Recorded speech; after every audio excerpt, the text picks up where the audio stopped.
بسم اللہ الرحمن الرحیم۔ حضرت ابو ذر غفاری رضی اللہ عنہ نام شریف جندب بن جنادہ ہے، لیکن اپنی کنیت ابو ذر کے ساتھ ہی مشہور ہیں۔ ان کا قبیلہ غفار مکے سے ملک شام جاتے ہوئے راستے میں پڑتا ہے۔ اسلام لانے سے پہلے بھی مزاج میں سلامتی تھی، توحید کے قائل تھے اور صرف اللہ کی عبادت کرتے تھے۔ حضرت عبداللہ بن صامت رضی اللہ عنہ نے اس بارے میں انہی کا بیان نقل کیا ہے کہ میں رسول اکرم صلی اللہ علیہ وسلم کی خدمت میں حاضر ہونے سے 3 سال پہلے ہی نماز پڑھتا تھا۔ حضرت عبداللہ بن صامت رضی اللہ عنہ کہتے ہیں کہ میں نے دریافت کیا، آپ نماز کس لیے پڑھتے تھے؟ فرمایا، اللہ کے لیے۔ میں نے پوچھا، کدھر رخ کر کے نماز پڑھتے تھے؟ کہا، جدھر میرا رب میرا رخ کر دیتا ادھر ہی کو متوجہ ہو کر نماز پڑھ لیا کرتے تھے۔ مزید تفصیل بیان کرتے ہوئے انہوں نے فرمایا، رات کے اولین حصے میں نماز شروع کرتا اور جب آخری وقت ہوتا تو اللہ کے حضور سجدے میں پڑ جاتا، سورج نکلنے تک ایسے ہی پڑا رہتا۔ ان کے ایمان لانے کا ایک واقعہ صحیحین کی ایک روایت کے مطابق اس طرح ہے کہ جب ان کو رسول اکرم صلی اللہ علیہ وسلم کی بعثت کی خبر پہنچی تو انہوں نے تحقیق حال کے لیے اپنے بھائی حضرت انیس رضی اللہ عنہ کو مکہ بھیجا۔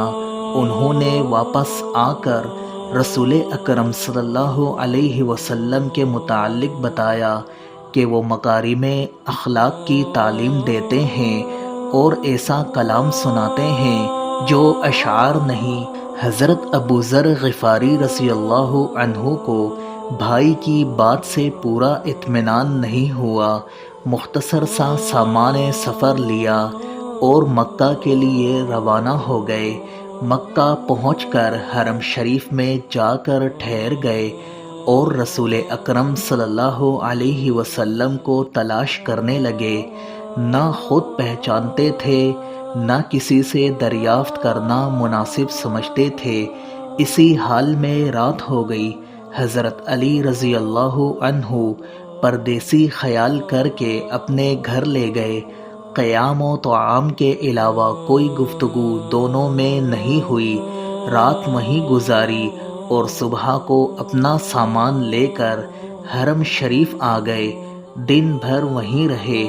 دوسری رات کو بھی حضرت علی رضی اللہ عنہ یہ خیال کر کے کہ پردیسی ہیں، ابھی اپنی منزل تک نہیں پہنچے، اپنے گھر لے گئے۔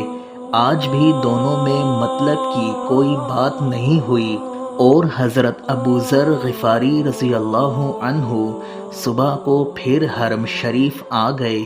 تیسرے دن بھی جب حضرت علی رضی اللہ عنہ نے ان کو حرم میں ہی دیکھا تو اپنے ساتھ لے جاتے ہوئے حاضری کا مقصد معلوم کیا۔ انہوں نے کہا کہ اگر آپ اس بات کا عہد و پیمان کریں کہ مجھے صحیح بات بتلائیں گے تو میں اپنی آمد کی غرض بتاؤں گا۔ جب حضرت علی رضی اللہ عنہ نے وعدہ کر لیا تو انہوں نے رسول اکرم صلی اللہ علیہ وسلم کے متعلق دریافت کیا۔ حضرت علی رضی اللہ عنہ نے فرمایا، وہ بالکل برحق ہیں اور بلا شبہ وہ اللہ کے رسول ہیں۔ آپ رات کو میرے ساتھ رہیے، میں صبح کو رسول اکرم صلی اللہ علیہ وسلم کی خدمت میں لے چلوں گا۔ صبح کو دونوں حضرات رسول اکرم صلی اللہ علیہ وسلم کی خدمت میں حاضر ہوئے۔ آپ صلی اللہ علیہ وسلم کی باتیں سن کر حضرت ابو ذر غفاری رضی اللہ عنہ اسی وقت مسلمان ہو گئے۔ آپ نے ان سے فرمایا کہ تم اس وقت اپنے گھر چلے جاؤ اور وہاں دین کی دعوت کا کام کرو۔ اور جب ہمارے غلبے کا علم ہو جائے چلے آنا۔ انہوں نے کہا میں خاموشی سے گھر نہیں جاؤں گا، علی الاعلان مشرکین مکہ کے سامنے اپنے اسلام لانے کا اظہار کروں گا، اور پھر حرم شریف آ کر قریش کے لوگوں کے سامنے بآواز بلند کلمہ توحید کا اعلان کر دیا۔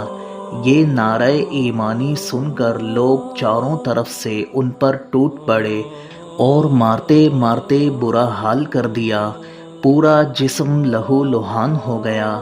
حضرت عباس رضی اللہ عنہ کو اس کا علم ہوا، آئے اور ان کو بچایا۔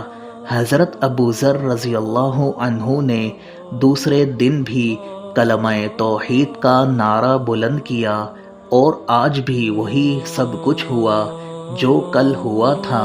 طبرانی کی ایک روایت میں یہ بھی ہے کہ آپ نے ان کو اس اعلان سے بار بار منع کیا تھا اور فرمایا تھا کہ مجھے تمہارے قتل کر دیے جانے کا خطرہ ہے، لیکن ہر بار وہ جواب میں یہی عرض کرتے تھے، یہ تو میرے لیے ناگزیر ہے، خواہ قتل ہی کیوں نہ کر دیا جاؤں۔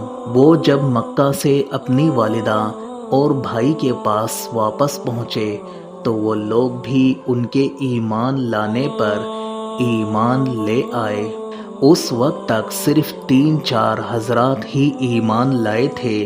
رسول اکرم صلی اللہ علیہ وسلم سے رخصت ہو کر اپنے قبیلے آئے اور آپ کے حکم کے مطابق وہاں دعوت دین کا کام شروع کر دیا۔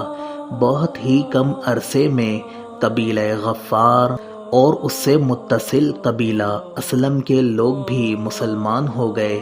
رسول اکرم صلی اللہ علیہ وسلم نے ان دونوں قبیلوں کی بہت تعریف فرمائی۔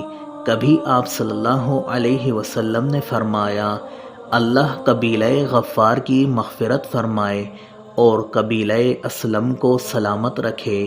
کبھی آپ صلی اللہ علیہ وسلم نے فرمایا، یہ دونوں قبیلے اللہ کے مولا ہیں اور ان کا اللہ اور رسول صلی اللہ علیہ وسلم کے علاوہ کوئی مولا نہیں۔